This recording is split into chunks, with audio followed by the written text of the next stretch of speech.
I am known as the Lavender Bandit. That has been like this name that came from a picture. I actually had it tied around my mouth at work one day and titled it the Lavender Bandit. People loved it so much that they started calling me that. So I changed my Instagram name, and I'm literally known as the Lavender Bandit now because of this lavender bandana. And I watched purple become incorporated in a lot of different trans movements, and it's more visible now. So I'm kind of like, I want to pat myself on the shoulder a little bit, but it's definitely given me a little bit of boost that I can be an influence. I had a very early introduction to HIV and AIDS. My uncle was diagnosed with AIDS in 1995, and he was given a week to live. And growing up with the virus in the house, they sent home pamphlets and things like that, and I was one of the kids that was just like, I would consistently read them over and over again to know how to care for my uncle. And he didn't pass away until 2009, 3 weeks before I started testosterone. So he completely defied the odds and what they told him that was going to happen to him. I was diagnosed November 2016, right before my 28th birthday. What happened earlier that year was broken condom. Somebody disclosed that they were positive, and I knew nothing about PrEP or PEP.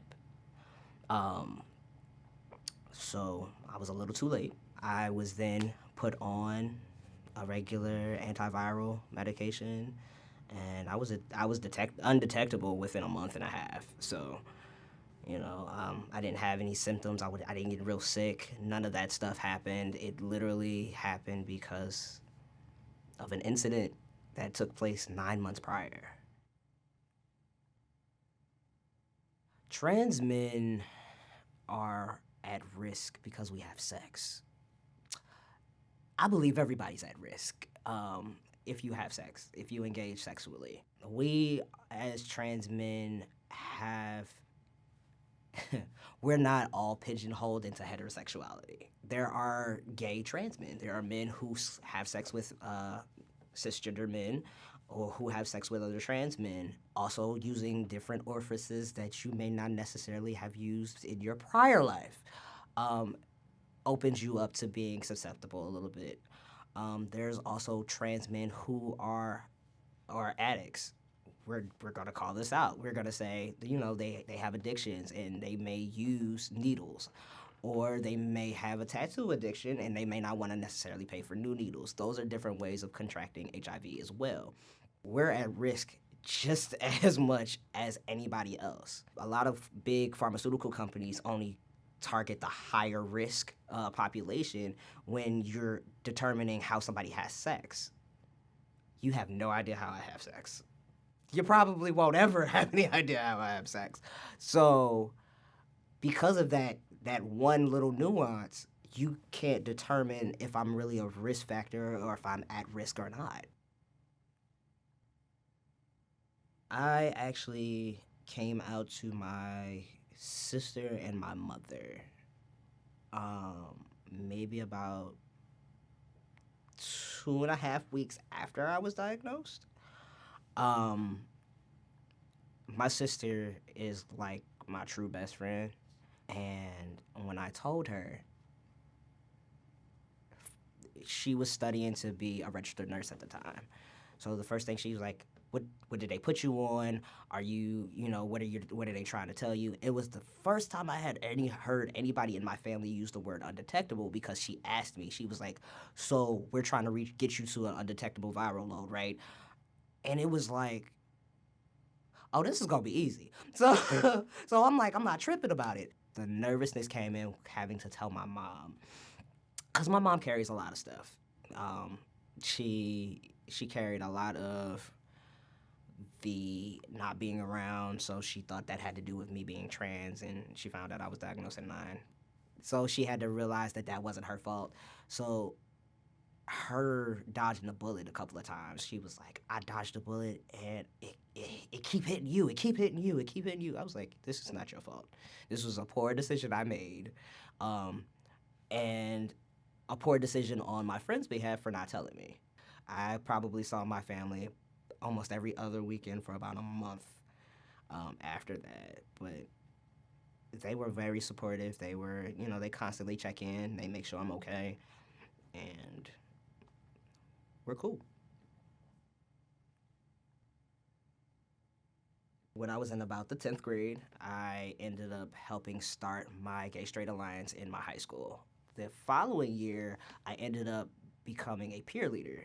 From there, it was just like watching people have safe spaces to be themselves, and I was like, okay, I could do this. Right after my diagnosis, I watched 30 on 30. It was called The Announcement, and it was talking about Magic Johnson. And sitting and watching a senator tell Magic Johnson that, well, with all due respect, Mr. Johnson, you're gonna die. And what he took with his diagnosis, he said, I have to be the face of this. I have a platform. I literally probably mirrored that same exact thing after I got confirmed and I was diagnosed. It's like, I have a platform. I can't be quiet about this. I can't sit with this anymore. So I think I made that decision in the same way that Magic kind of did, with a lot less money. Visible T 365 is a visibility campaign that was started to help Black trans folks see themselves in the world. The T stands for truth. We as trans folks are constantly told that we live in our truth, so I kind of wanted to use a play on words that represents transness and my truth at the same time.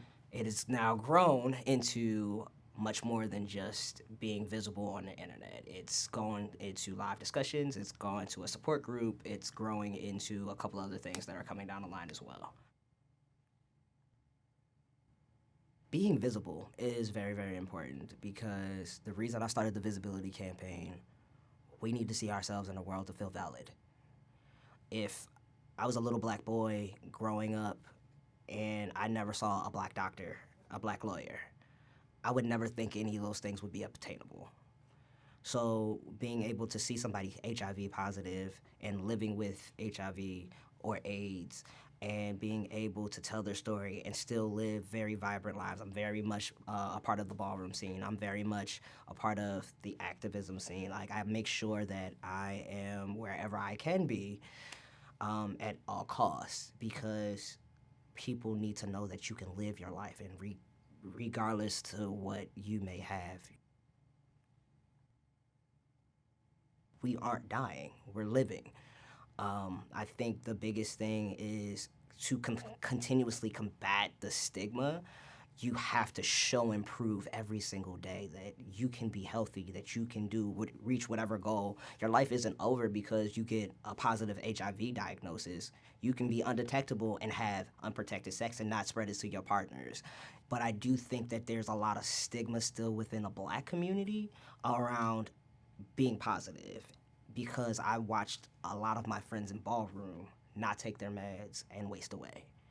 I've watched a lot of folks that are from the queer community who do not want to go into a specific building that they have housing in because they are afraid of the stigma that is attached to that building. And I kind of want to make sure that that doesn't continue to happen, but that's a part of it. I think the junior elders, as I like to call them, the 40s. The 40-year-olds are trying to prepare those of us who are in our 30s who now have the ears of the 20-year-olds. It's like a generational torch that is now being passed down. What barriers have we broken down here that we no longer have to really hop over? What's the next thing that we need to fight for? I think our elders kind of operated in the system of, we have a problem now, we need to deal with the now, where the younger generation is worried about those that are coming after us, because we've gotten so far. You know, we can live and survive in this time, so okay, we can live and survive. Can we get to the vaccine so we can have a cure? And how do we do that?